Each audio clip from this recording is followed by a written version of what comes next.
अस्सलाम वालेकुम। अरशाद बीबी मेरा नां है।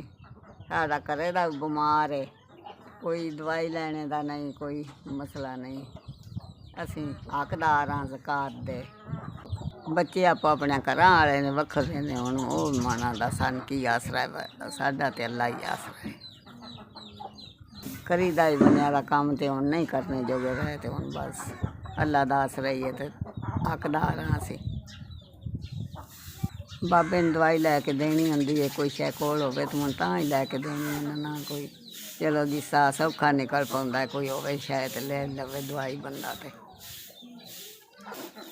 असी ज़कात दे हकदार हाँ।